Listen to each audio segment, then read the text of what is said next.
Uniform എനിക്ക് പണ്ടേ ഒരു ഇഷ്ടമുള്ള ഒരു പോസ്റ്റായിരുന്നു. ഏജ് എന്നുള്ളത് അവിടെ ഒരു ലക്ഷ്മണരേഖയല്ല അതിൻ്റെ. നമ്മൾ അതായത് ഇതിനായിട്ട് ഫുൾ എഫേർട്ട് എപ്പോൾ കൊടുത്താലും അതിനുള്ളൊരു റിസൾട്ട് നമുക്ക് കിട്ടും. കേസിലെ ആപ്പൊക്കെ നമ്മൾ ജസ്റ്റ് ഒന്ന് നോക്കി കഴിഞ്ഞാൽ സക്സസ് സ്റ്റോറീസ് എന്ന് പറഞ്ഞിട്ട് പലരുടെയും 4 മിനിറ്റ് വീഡിയോസ്, അപ്പോൾ ജസ്റ്റ് ഇങ്ങനെ കാണുമ്പോൾ അതെനിക്കൊരു ഭയങ്കര ഒരു ഇൻസ്പിറേഷനായിട്ട് മാറിയായിരുന്നു.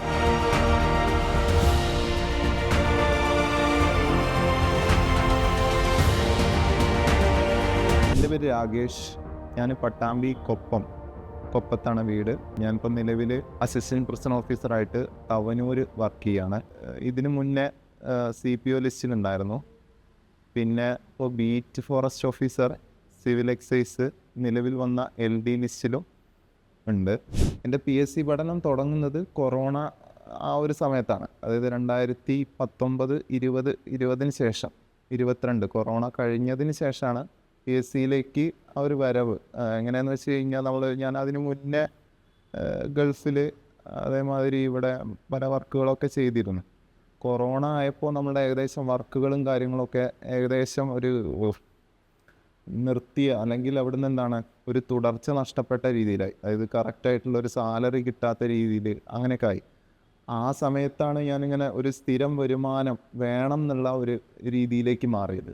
അതായത് ഒരു സ്ഥിരം വരുമാനം ഉണ്ടെങ്കിൽ മാത്രമേ നമുക്ക് തുടർച്ച കിട്ടൂ എന്നുള്ള ഒരു രീതിയിലേക്ക് മാറിയത്. അങ്ങനെ ഞാനിങ്ങനെ ആദ്യം കുറച്ച് നാൾ സ്വയം ഇരുന്നിട്ട്, കൊറോണ സമയത്ത് തന്നെ കുറച്ച് നാൾ വർക്ക് ഉണ്ടായിരുന്നില്ല. ആ സമയത്ത് എന്തായി, സ്വയം ഇരുന്നിട്ട് ഒരു റാങ്ക് ഫയൽ എടുത്ത് വായിക്കാനൊക്കെ തുടങ്ങി. അപ്പോൾ അതിൽ ഹിസ്റ്ററി, ജോഗ്രഫി ആ കാര്യങ്ങളെന്ന് പറഞ്ഞു കഴിഞ്ഞാൽ അതേമാതിരി സയൻസ് വിഷയങ്ങളൊക്കെ അത്യാവശ്യം നമുക്ക് എത്തിപ്പെടാം എന്നുള്ള രീതിയിലായിരുന്നു. പക്ഷേ ഈ മാത്സ്, അതേമാതിരി ഇംഗ്ലീഷ്, മലയാളം ചില ഭാഗങ്ങളൊക്കെ നമുക്ക് ഒട്ടും അങ്ങോട്ട് അതിനായിട്ട് നമുക്ക് എത്തിപ്പെടാത്ത എനിക്ക് എത്താൻ കഴിയാത്തൊരു രീതിയിലായിരുന്നു. എങ്ങനെ പഠിക്കണം എന്നുള്ളൊരു ഇത് കിട്ടിയില്ല. പിന്നീട് ഞാനിങ്ങനെ യൂട്യൂബ് അങ്ങനത്തെ കാര്യങ്ങളൊക്കെ ഇങ്ങനെ സെർച്ച് ചെയ്തു. അപ്പോൾ യൂട്യൂബിലൊക്കെ സെർച്ച് ചെയ്യുമ്പോൾ നമുക്ക് എന്താണെന്ന് വെച്ച് കഴിഞ്ഞാൽ ഒരു കണ്ടിന്യൂഷൻ കിട്ടുന്നില്ല. അതായത് തുടർച്ചയില്ലാത്ത മാതിരി. അതായത് ഇപ്പോൾ സെർച്ച് ചെയ്ത് കഴിഞ്ഞാൽ പിന്നീട് നമ്മൾ അടുത്തൊരു വ്യൂ വരുന്നത് വേറെ രീതിയിൽ. അപ്പോൾ അതിങ്ങനെ കണ്ട്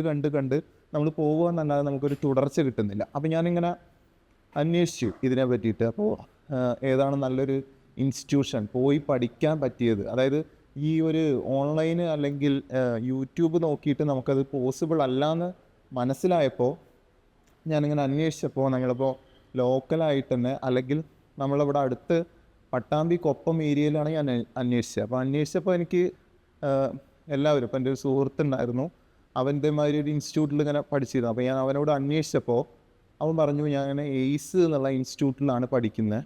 എയ്സ് എന്നുള്ളത് അത്യാവശ്യം നല്ല ഫാക്കൽറ്റീസും, അതേമാതിരി OMR എക്സാം നമുക്ക് വീക്കിലി ഒരു തവണ PSC മാതൃകയിലുള്ള OMR എക്സാം നമുക്ക് തരുന്നുണ്ട്. അതിൻ്റെ ഒപ്പം അവരെന്താവും, അതിൻ്റെ ഡിസ്കഷൻ വെക്കുന്നുണ്ട്. എല്ലാ ദിവസവും ഏകദേശം ദിവസങ്ങളിലും ക്ലാസ് ഉണ്ട്.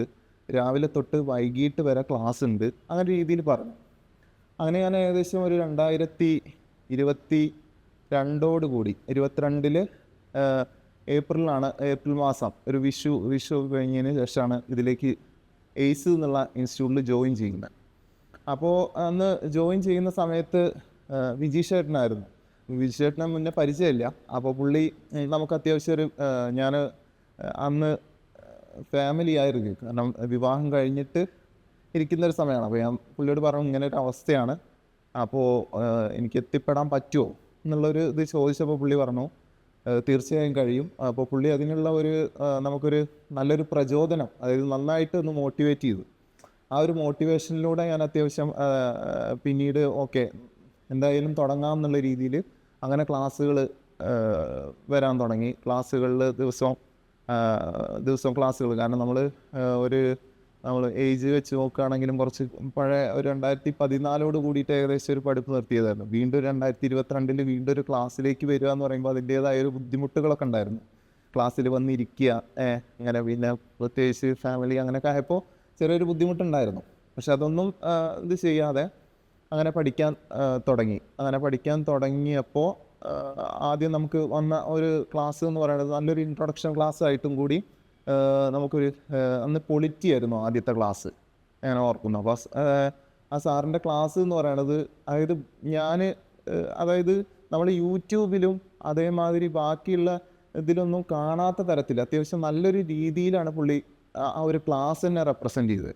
അപ്പോൾ എനിക്ക് ആ ക്ലാസ്സിനോട് നല്ലൊരു ആകാംക്ഷ തോന്നി. കാരണം ഇത്രയും നല്ല രീതിയിൽ പുള്ളി പറഞ്ഞു തരുന്നു. കാരണം നമുക്കൊരു ഒന്നും വായിക്കാതെ തന്നെ അത് ക്യാച്ച് ചെയ്യാനുള്ള ഒരു നമുക്കത് കിട്ടി. അപ്പോൾ ഓക്കെ ശരി നോക്കാം എന്നുള്ള രീതിയിൽ അങ്ങനെ തുടർന്നു. അപ്പോൾ എല്ലാ ഫാക്കൽറ്റീസും നല്ല ഫാക്കൽറ്റി ആയിട്ടാണ് എനിക്ക് തോന്നിയത്. നല്ലൊരു ക്ലാസ് ആയിട്ടും OMR എക്സാം എന്ന് പറയുന്നത് നല്ലൊരു ഇതായിരുന്നു. കാരണം 1.5 മണിക്കൂർ നമുക്കൊരു കറക്റ്റ് ഒരു PSC എക്സാം എങ്ങനെ ചെയ്യുന്നു അതേ ഒരു ആ ഒരു ഫീലിങ്സിൽ ആ സമയത്ത് തന്നെ ആ ഒരു 3:15 ആ ഒരു ഉച്ച സമയത്ത് അല്ലെങ്കിൽ രാവിലെ സമയത്ത് ആ ഒരു ടൈം തന്നെ മാനേജ് ചെയ്ത് കറക്റ്റ് 1.5 മണിക്കൂർ നമുക്ക് സമയം OMR തരുന്നതും ഫില്ല് ചെയ്യുന്നതും ഒക്കെ നമുക്ക് അതേ ഒരു എക്സ്പീരിയൻസ് അവിടുന്ന് കിട്ടുന്ന തരത്തിൽ അങ്ങനെ നമ്മളത് ചെയ്ത് കഴിഞ്ഞാലും നമുക്കതിൻ്റെ ഒരു ഡിസ്കഷൻ പാറ്റേൺ എന്ന് പറഞ്ഞിട്ട് ഉച്ച കഴിഞ്ഞിട്ട് അല്ലെങ്കിൽ ആ ഒരു സമയം കഴിഞ്ഞിട്ട് 3 മണി അല്ലെങ്കിൽ 4 മണി കഴിഞ്ഞിട്ട് 1 മണിക്കൂർ 2 മണിക്കൂർ നമുക്ക് ഡിസ്കഷൻ എന്ന് പറഞ്ഞിട്ടുള്ള ഒരു സംഭവം ഉണ്ടായിരുന്നു. അത് കൂടുതൽ ഉപകാരപ്പെട്ടിരുന്നു. കാരണം നമ്മൾ എന്തായാലും ഫസ്റ്റ് അറ്റൻഡ് ചെയ്യുമ്പോൾ നമുക്ക് ധാരാളം നെഗറ്റീവ്സുകൾ വന്നിരുന്നു.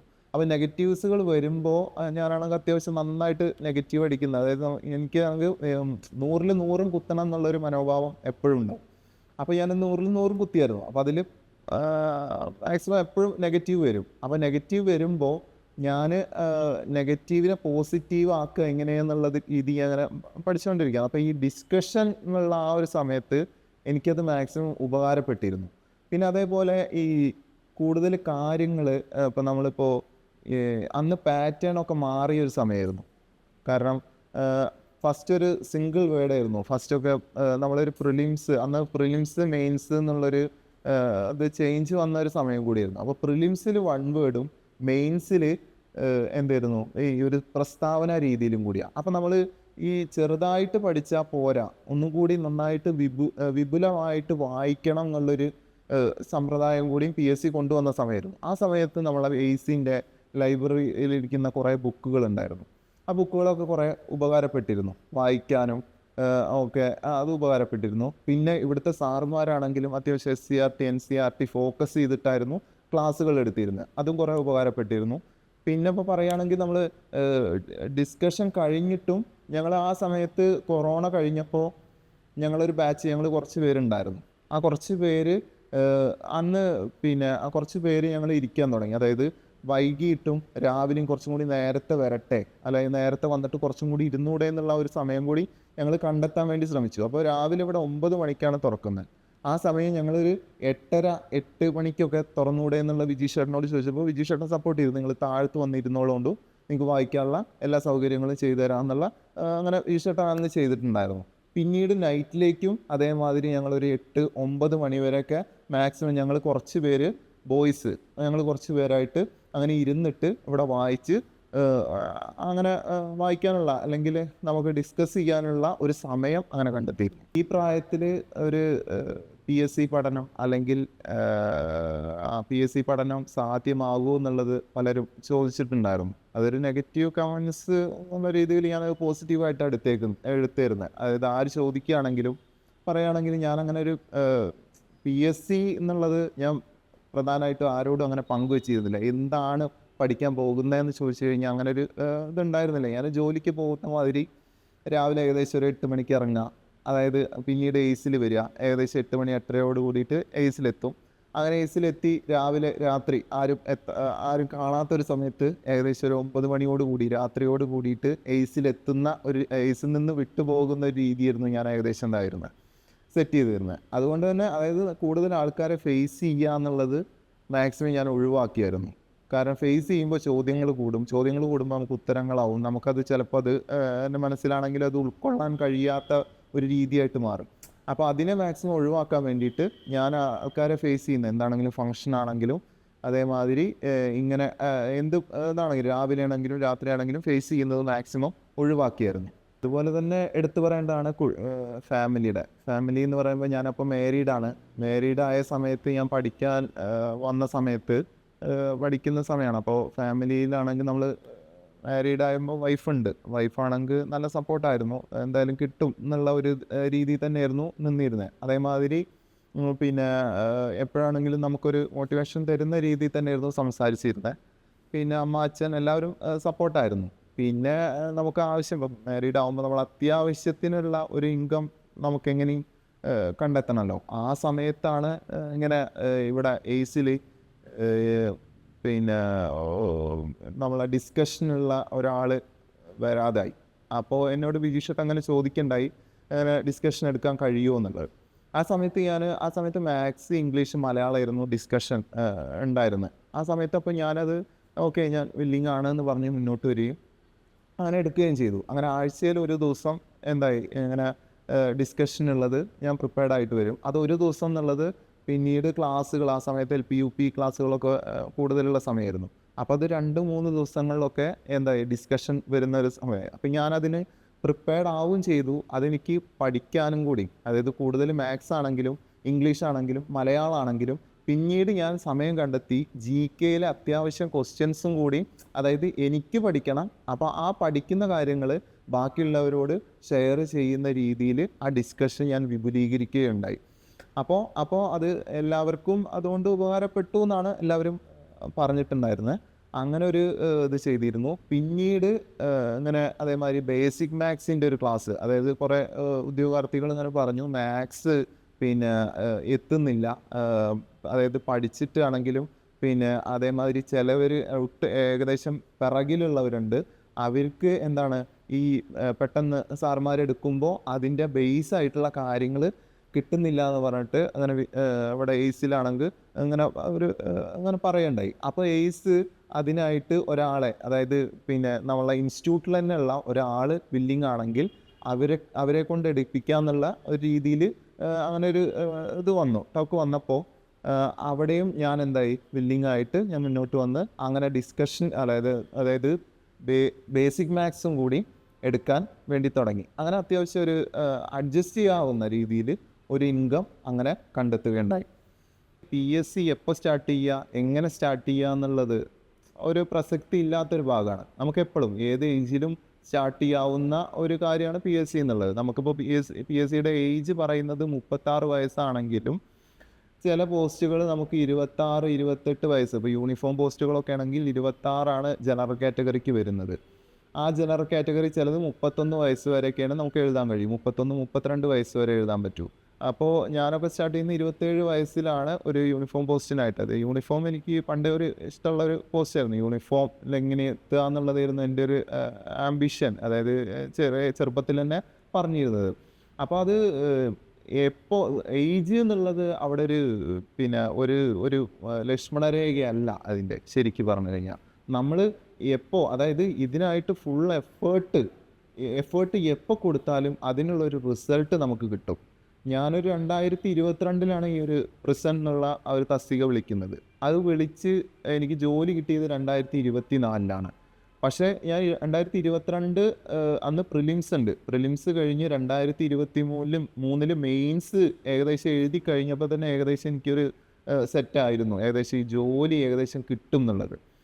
അപ്പോൾ ഞാൻ അതിനുള്ള പ്രിപ്പറേഷൻ എന്ന് പറഞ്ഞു കഴിഞ്ഞാൽ കറക്റ്റായിട്ട്, അതായത് ഈ ഒരു എക്സാം വരുന്നതിൻ്റെ ഒരു 2 ആഴ്ച, ഒരു 15 ദിവസം ഞാൻ അത്യാവശ്യം ഏകദേശം ഉറക്കൊഴിച്ച് പഠിക്കുക എന്നുള്ള രീതിയിൽ തന്നെയായിരുന്നു പഠിക്കുക. അതായത് ഞാൻ ഏകദേശം ബാക്കിയുള്ള ദിവസങ്ങൾ എല്ലാ ദിവസവും എയ്സിൽ വന്ന് പഠിക്കുകയും ബാക്കിയുള്ള സമയം വീട്ടിലാവുമ്പോൾ റെസ്റ്റിലേക്ക് പോവുകയും ചെയ്യുക. പക്ഷേ ഇവിടുന്ന് ചെന്ന് കഴിഞ്ഞാലും വീട്ടിൽ ബാക്കിയുള്ള ആ ഒരു 15 ദിവസം, ലാസ്റ്റ് ഒരു 15 ദിവസം ഞാൻ എന്താണ് കറക്റ്റായിട്ട് ഏകദേശം ഉറക്കം എന്നുള്ളത് ഏകദേശം ഒരു ലിമിറ്റിൽ വെച്ചിട്ട് മാക്സിമം എന്താണ് പഠിക്കുക. PYQ ആണെങ്കിലും അപ്പോൾ കഴിഞ്ഞ എക്സാമുകളുടെ പേപ്പറുകളാണെങ്കിലും മാക്സിമം വാല്യൂ ചെയ്തിട്ട് അതിൻ്റെ ഏകദേശം ഏതൊക്കെ ഭാഗങ്ങളാണ് കൂടുതലും വന്നേക്കുന്നത് ആ ഭാഗങ്ങൾ ഒന്നും കൂടി സ്ട്രെസ് ചെയ്ത് പഠിക്കാൻ വേണ്ടിയിട്ട് ശ്രമിച്ചിരുന്നു.